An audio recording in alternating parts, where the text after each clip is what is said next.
ఓం శ్రీ గణేశాయ నమః. శ్రీ జ్ఞానసరస్వత్యై నమః. శ్రీ గురుభ్యో నమః. శ్రీ మహాగాయత్రీమాత్రే నమః. శ్రీ మహాగాయత్రీమాత యూట్యూబ్ ఛానల్కు అందరికీ సాదర స్వాగతం.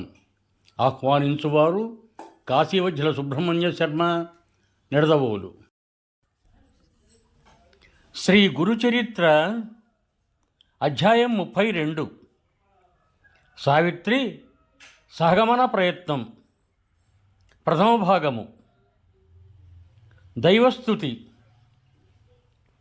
వక్రతుండ మహాకాయ కోటి సూర్య సమప్రభ నిర్విఘ్నం కురు మే దేవ సర్వకార్యేషు సర్వదా. శ్రీ గణేశాయ నమః. శరదిందు వికాసమందహాసాం స్ఫురదిందీవరలోచనాభిరామాం అరవింద సమాన సుందరాస్యాం అరవిందాసన సుందరీముపాస్యే. శ్రీ జ్ఞానసరస్వత్యై నమః. ధ్యానమూలం గురోర్మూర్తి, పూజామూలం గురోః పదః, మంత్రమూలం గురోర్వాక్యం, మోక్షమూలం గురోః కృపః. శ్రీ గురుభ్యో నమః. బృహస్పతి ఉపదేశించిన స్త్రీధర్మాలను సిద్ధయోగి ఇంకా ఇలా వివరించారు. బృహస్పతి ఇంకా ఇలా చెప్పాడు: దేవతలారా, సతులకు భర్త మరణించినప్పుడు భర్తతో సహగమనం చేయటం ఉత్తమం. కానీ భర్త దూరదేశంలో ఉన్న, ఆమె గర్భవతి అయినా లేక ఆమెకు పాలు తాగే బిడ్డ ఉన్నా అప్పుడు మాత్రం సహగమనం చేయకూడదు. అటువంటి స్త్రీ యావజ్జీవితము విధవా ధర్మం పాటించినా కూడా ఆమెకు నిస్సందేహంగా అలాంటి ఫలితమే వస్తుంది.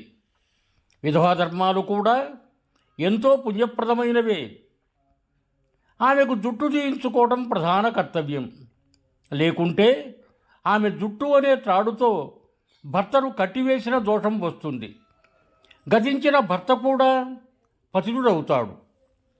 అప్పటి నుండి ఆమె నిత్యము తలస్నానము, ఒక పూట భోజనము చేస్తూ ఉండాలి. అది కూడా స్వల్పంగా తింటే మరింత శ్రేష్టం. ప్రాణాలు నిలుపుకోవటానికి ఎంత అవసరమో అంత మాత్రమే తినాలి. 3 రోజులకో, వారానికో లేక పక్షానికో ఒకసారి చొప్పున యథాశక్తి ఉపవసించటం కానీ, లేకుంటే చాంద్రాయణ వ్రతం ఆచరించటం కానీ ఎంతో శ్రేయస్కరం. పాడ్యమి నాడు ఒక ముద్దతో ప్రారంభించి శుక్లపక్షంలో తిథికి ఒక ముద్ద పెంచుకుంటూ వచ్చి పౌర్ణమి నాటికి 15 ముద్దలు తినటం, అటు తర్వాత చంద్రకళలను అనుసరించి మరలా తగ్గించుకుంటూ రావటమే చాంద్రాయణ వ్రతం అంటారు. ముసలితనం వల్ల కానీ, రోగం వల్ల కానీ ఇలా చేయలేని వారు 2వ పూట పాలో పండ్లో యావజ్జీవితము సేవించవచ్చు. మంచం మీద నిద్రించిన విధవ పతితో కలిసి నరకానికి పోతుంది. కనుక క్రిందనే పడుకొనటం ఆమె ధర్మం. తనకున్న మంచము, పరుపు పేదలకు దానమిచ్చేయాలి. రంగు చీరలు ధరించక తెల్ల వస్త్రం మాత్రమే ధరించాలి. భర్తకు ప్రియమైన వస్తువులను సద్బ్రాహ్మణులకు దానమియ్యాలి. అభ్యంగనము అనంటే తలంటి, సుగంధము, పూలు, అలంకారాలు, తాంబూలములను ఆమె పరిచయించాలి. పితృయజ్ఞం చేయటానికి మగబిడ్డ లేనప్పుడు ఆమెయే నిత్యము తన భర్త గోత్రాదులు చెప్పి అతని ప్రీతి కొరకు తర్పణం చెయ్యాలి. అప్పుడు తన భర్త విష్ణుదేవుని రూపంగా ఉన్నాడని తలచి పూజించాలి. ఆమెకు కొడుకు ఉన్నప్పుడు అతని అనుమతి తీసుకొని మాత్రమే ఇవన్నీ చేయాలి. ఇలా వారి ఆజ్ఞానుసారం వైశాఖ మాసంలో జలదానము, కార్తీక మాసంలో దీపదానము, మాఘంలో నెయ్యి నువ్వులు దానం చేయటము ఆమె ధర్మం. అలాగే వేసవికాలంలో నీరు దొరకని చోట చలివేంద్రం పెట్టించాలి. విప్రులు రుద్రాభిషేకం చేస్తుంటే నీటితో నింపిన బిందె వారికి సమర్పించుకోవాలి. కార్తీక మాసమంతా యవాన్నమే తింటూ నక్తావ్రతములు ఆచరించాలి. ఆ కాలంలో ఆమె కంద, వంగ, తేనె, నూనె వాడకూడదు. మోదుగాకుల విస్తట్లో భోజనం చేయటమే ఉత్తమం కానీ అరటి ఆకుల్లోనూ లోహపాత్రల్లోనూ తినకూడదు. ఆ నెలాఖరుకు ఉద్యాపన చెయ్యాలి. ఆ సమయంలో నేతితో నిండిన కంచు పాత్రను, బాగా పాలిచ్చే కపిలగోవును, యథాశక్తి బంగారము, దీపమాలిక ఒక సద్బ్రాహ్మణుడికి దానమిస్తే ఎంతో పుణ్యం వస్తుంది. వీటన్నిటిలో దీపదానం శ్రేష్టమైనది. శివునికి ఏకాదశి రుద్రాభిషేకము, షోడశోపచార పూజ చేసి తన భర్తయే నారాయణుడన్న భావంతో దీపమాలిక దానమిస్తే పూర్వ పాపం నశించి యశస్సు లభిస్తుంది. మాఘమాసంలో జలమే నారాయణుడన్న భావంతో స్నానం చేసి శివపూజ, అతిథి సత్కారము ఏమారకుండా చేయాలి. అది ఎలా చేయాలో చెబుతాను.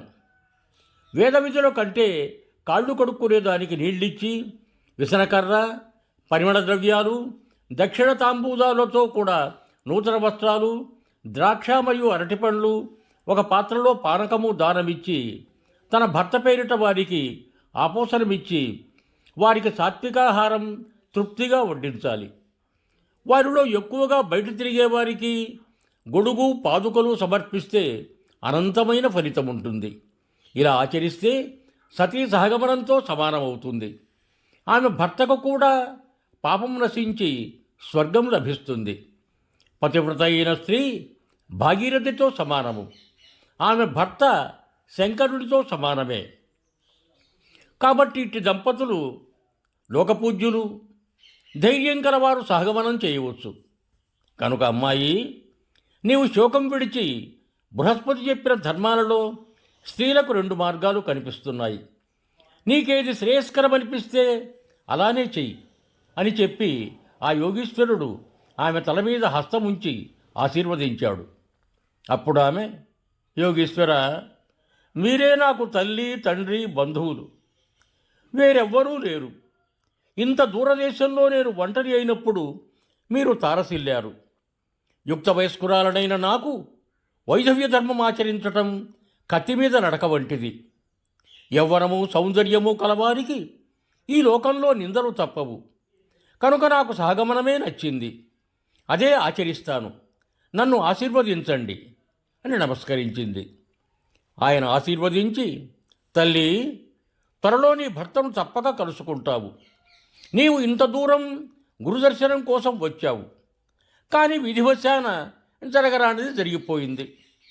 కనుక ఇప్పుడు సంగమానికి వెళ్ళి శ్రీగురుని దర్శించి వచ్చి అటు తర్వాత కర్తవ్యం నిర్వర్తించు అని చెప్పి ఆ యోగీశ్వరుడు దత్తుని శవం తలపై భస్మముంచి ఆమెకు 4 రుద్రాక్షలిచ్చి వీటిలో 2 అతని మెడలోనూ చెవులకొక్కొక్కటి కట్టి రుద్రసూక్తాలతో గురుపాదాలకు అభిషేకించిన తీర్థం తెచ్చి ఈ శవంపై చల్లు. అప్పుడు సువాసినులకు, వేదవిప్రులకు యథాశక్తి దానమిచ్చి తర్వాత సహగమనం చేయవచ్చు అని చెప్పి వెళ్ళిపోయాడు. సశేషం విభం భూయాత్. సర్వే జనా సుఖినో భవంతు. ధన్యవాదములు. మీకు నా ఈ వీడియో నచ్చినట్టయితే దయచేసి ఒక లైక్ కొట్టి మీ బంధుమిత్రులకు కూడా నా ఈ వీడియోను షేర్ చేయగలరు. అదేవిధంగా నా ఛానల్ శ్రీ మహాగాయత్రీమాత యూట్యూబ్ ఛానల్ను సబ్స్క్రైబ్ చేయ ప్రార్థన. మరొక్క మారు ధన్యవాదములతో భవదీయుడు కాశీవజ్ర సుబ్రహ్మణ్య శర్మ, నిడదవోలు, తూర్పుగోదావరి జిల్లా.